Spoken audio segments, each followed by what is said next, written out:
Hey guys, it's Karla Lee here, founder of Voice for Kids again, and I just wanted to do a brief video this morning on my books because a few people have asked a few questions about them. I want to know a bit more, and there's a question that I'd like to ask you as well. So my two books, Please Don't Go and Is It My Fault, have been out since 2003. Please Don't Go is actually my story about being a child of divorce and what I went through, the struggles, the issues that I faced with there not being much communication between my parents, and for 17 years just the battles that I faced growing up with relationships, drugs, all different things, just all different things that I faced that were filling a void until I actually realized that there was obviously life choices and things that I had to make for myself to move forward. Is It My Fault's been done for younger children. There's 4 stories in it.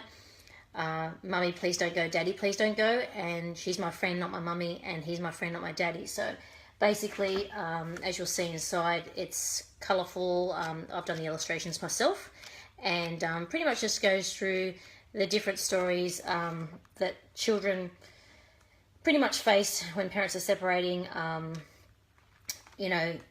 Basically, most kids say the example when a parent's telling kids how to do it. This book's, I've tried to make it the right way to do it. So example, one page, Mummy and Daddy sat me down to have a talk. That day changed my life. They said they were unhappy that in their marriage. They have tried to work through their problems, but it hasn't worked out.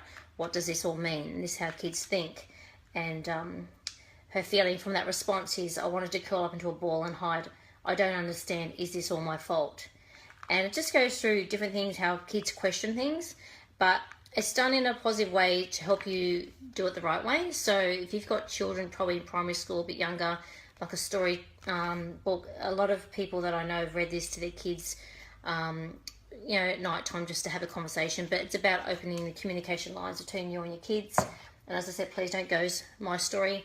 And the puppet dolls here are actually puppet dolls. So as you know, most counselling sessions, they have puppet dolls to interact with children. The reason they do that is because children talk sometimes a bit more openly when it's the association is not so direct and it's with the puppets. So for example, if you were the father talking to his son about how he's feeling, you'd put on Daddy, the Daddy doll, and the son would put on Peter, and you'd have a conversation together about how they're feeling.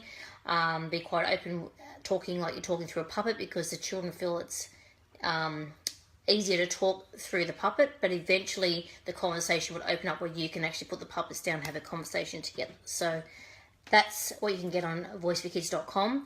But the question that I want to ask is, if you have read Is It My Fault or Please Don't Go, I would love to get some video reviews. So if you are not shy with the camera and you can actually give me a video review, I would really appreciate it, because I've had some great feedback from people who've said, I've read this to my children, it's really opened them up. My children never talked about the divorce before, and then I read them Is It My Fault, and suddenly they started telling me how they felt years ago, and they held it in for many years. How Please Don't Go changed your perspective maybe of talking to your kids and opened your eyes. If you don't want to show your face, that's fine. If you want to do a video, so it's kind of got your voice, but you're not really showing your face, whichever way, it doesn't really matter. I just love to get some video reviews, because I think it's going to help people understand how the books have helped you and how they might help other people. So I'm looking forward to some posts that go up, hopefully in the next few days. And as I said, stay tuned, and don't forget, like I've been saying, the 12th of October, Parental Alienation Awareness Day is coming up. And we are doing a very special challenge through Voice for Kids on the same day. Thanks for listening.